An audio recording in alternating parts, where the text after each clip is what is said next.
Bien, bonjour et bienvenue une nouvelle fois sur l'espace dédié au site mécaniqueuniverselle.net. Le site qui s'efforce de démontrer que l'humanité dans son ensemble évolue vers son ultime perfection. Cette perfection, pour schématiser, on crée, on construit le paradis pour nos futurs descendants. Alors évidemment, il faudra encore quelques siècles d'évolution, mais c'est notre chemin, selon mon analyse. C'est une analyse qui se veut rationnelle, qui essaie d'être le plus pragmatique possible et le moins ésotérique possible, bien que pour moi cette finalité, l'apothéose vers laquelle nous allons, c'est l'accession à l'extase par l'humanité tout entière. Et l'extase, eh bien, c'est la fusion avec le principe à l'origine de l'univers.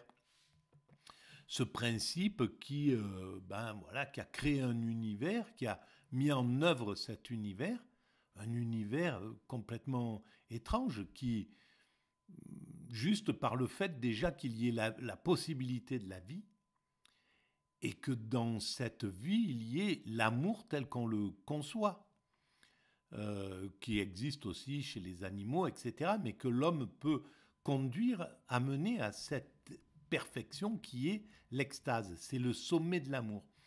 Donc, cet univers pourrait à la limite ne pas avoir vraiment de sens s'il n'y avait pas la vie, s'il n'y avait que de la matière. À la limite, on pourrait dire, bon, voilà, c'est quelque chose d'un peu mathématique, des règles comme ça qui tiennent la matière en ordre, voilà.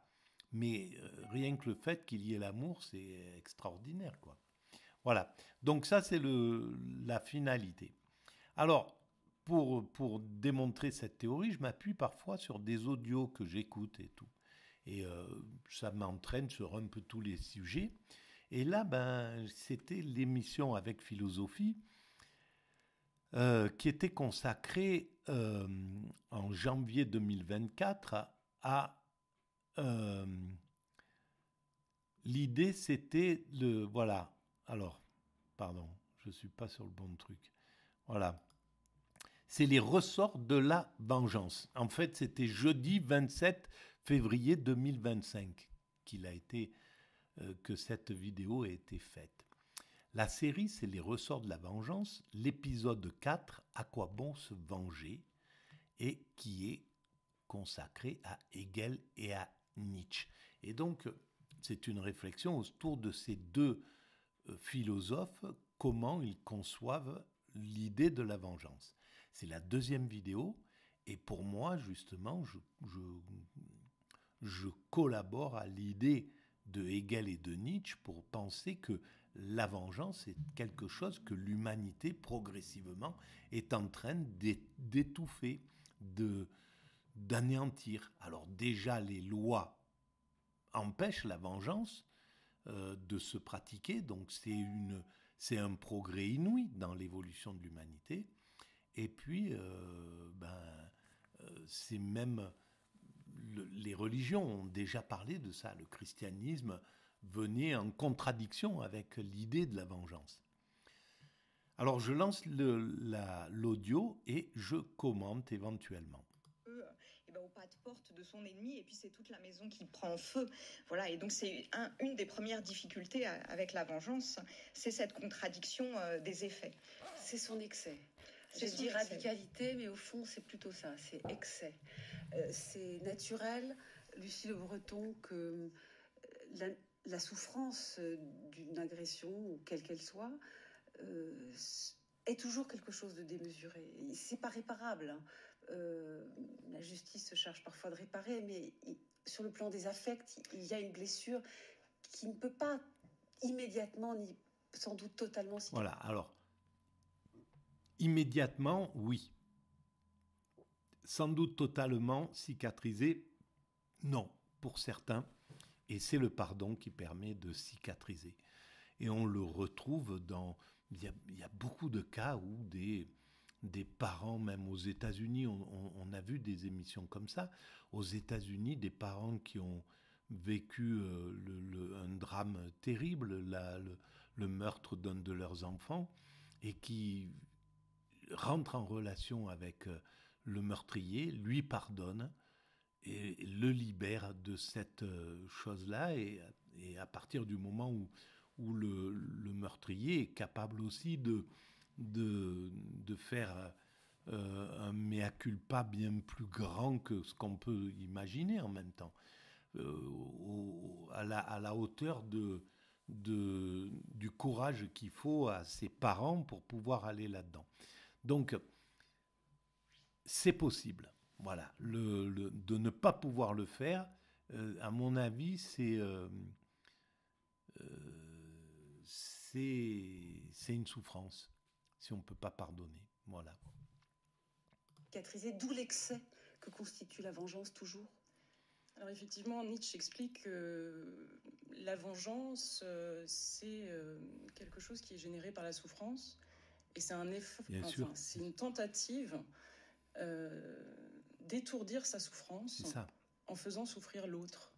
C'est-à-dire qu'il explique bien que celui qui souffre cherche une explication à sa souffrance, enfin en tout cas une compensation. Une cause. Une cause, il le dit souvent. Un agent, oui. un coupable susceptible de souffrance. Et c'est en le faisant souffrir, faire souffrir chez Nietzsche procure à l'évidence du plaisir. Pour lui, l'instinct de cruauté est un des plus puissants chez nous, y compris chez l'homme civilisé. Et c'est ce plaisir qui doit faire concurrence à la souffrance, de manière à la chasser en quelque sorte de la conscience. Et donc Nietzsche décrit la vengeance comme une forme de narcotique. Il s'agit d'étourdir sa souffrance, mais bien évidemment chez Nietzsche, le narcotique n'est pas un remède. Alors on va comprendre un peu plus tard dans l'émission pourquoi Nietzsche est plutôt bienveillant à l'égard de l'agressivité immédiate où on répond... parce qu'on est vivant, et que quand on est agressé, on répond. Et pourquoi la vengeance, quelque chose qui est ruminé dans la vengeance, ce calcul que vous venez de dire, qui est en même temps un narcotique, c'est ça qui est un peu difficile. Oui. On réfléchit à comment faire souffrir l'autre, etc. Ça, il n'aime pas. Bien sûr, là, il y a une sorte de perversion qui démontre au moins un état d'esprit bien particulier. Évidemment, quelqu'un qui va agir, qui va faire souffrir quelqu'un, et l'autre qui va répondre à ce qu'il a vécu comme une injustice, comme une maltraitance ou quoi que ce soit par un acte violent, spontané, évidemment, c'est compréhensible d'une certaine manière. Ce qui l'est moins, c'est de pouvoir ruminer et de penser cette vengeance sur du long terme. Et donc, il a raison. Mais même la vengeance, la logique de la vengeance ne doit pas prédominer dans une société comme l'humanité est arrivée sur l'ensemble du globe. Carrément, la plupart des lois dans tous les pays, quasiment, je pense,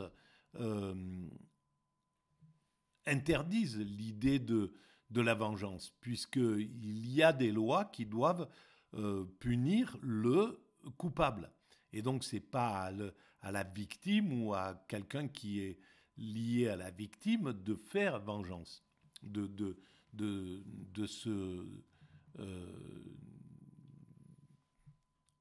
faire sa propre justice.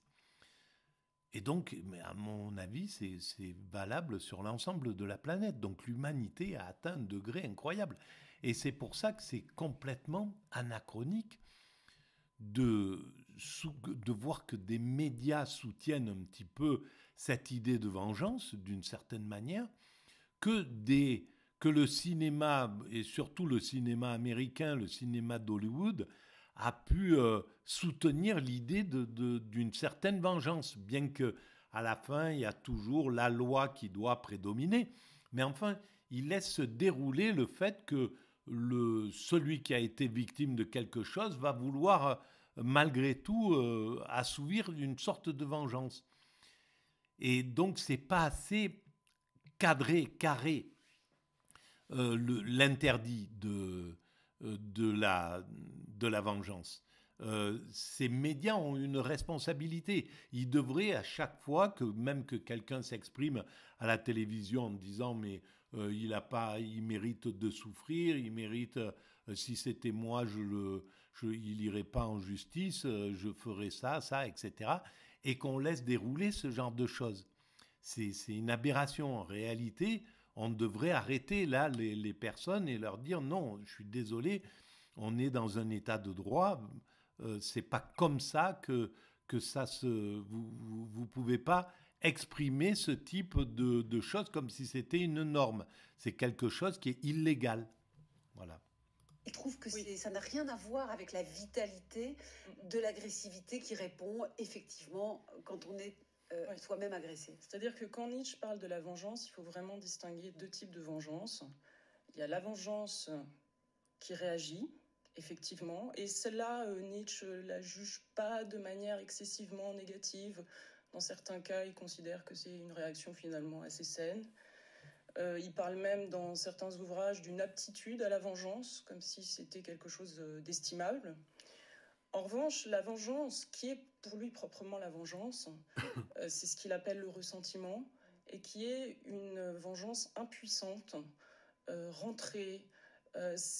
Et donc, en fait, la réaction n'est pas en acte, elle est plutôt affective. Et donc, c'est de la rancune, de la rancœur, qui va d'abord se satisfaire de manière imaginaire.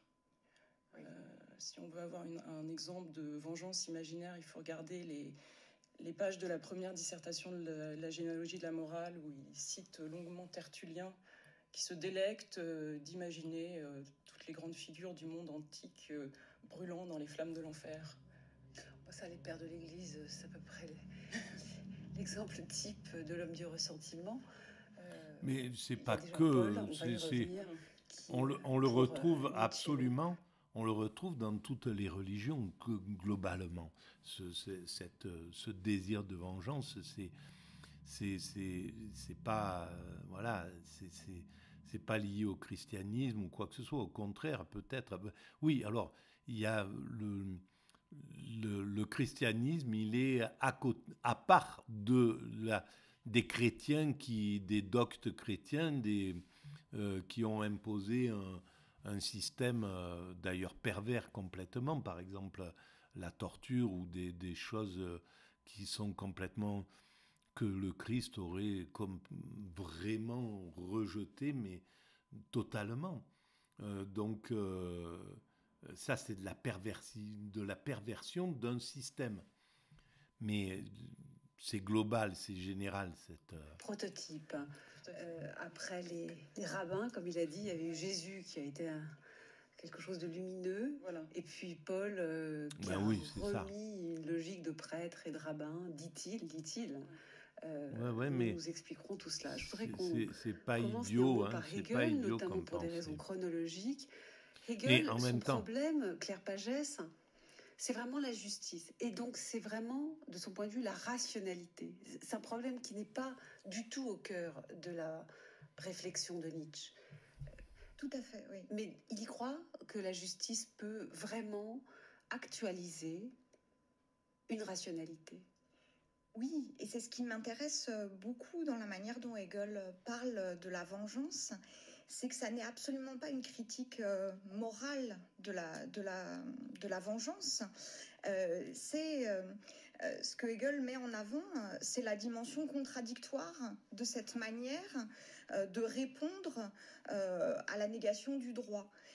Donc, c'est la question de la rationalité. La vengeance, elle est contradictoire, on va y venir. Il y a cet excès des effets, il y a le risque de la vendetta, il y a le fait que l'acte vengeur, souvent, ressemble au déni du droit, alors que la peine va chercher plutôt une proportionnalité. Donc, il ne se place pas du tout sur... il n'est pas dans une évaluation morale où les caractères vengeurs seraient vicieux. Il se place sur le plan de qu'est-ce qui va permettre l'organisation du droit et d'une société juste. Et là, Hegel, il est quand même monstrueusement formidable. Faut le dire, sur ce plan, il a pas une... Il n'a pas du ressentiment, justement, envers qui que ce soit. C'est comme ça, simplement, l'évolution fait qu'on doit passer de la vengeance, d'un système de vengeance au système du droit. C'est tout. Et puis, si on prolonge, par exemple, moi, à son époque, Hegel, il ne pouvait pas peut-être le faire, mais maintenant, on peut comprendre que le soin sera préférable à tout ça. Donc, éviter qu'un enfant puisse devenir quelqu'un qui aura le goût de la vengeance, c'est possible par l'éducation, par la bienveillance, par tout un tas de choses pour pouvoir lui permettre de ne pas avoir ces ressentiments qui font la vengeance. Et là, Hegel, il est imparable à ce niveau-là. L'organisation des libertés. Et ça, il y croit, effectivement. Alors, je vous propose d'écouter un extrait de sa propédeutique philosophique, paragraphe 21. Alors, pour préciser, ce texte est constitué par les cours de philosophie de Hegel qu'il a professé entre 1809 et 1811 à Nuremberg. Et là, il s'exprime sur la différence entre justice et vengeance.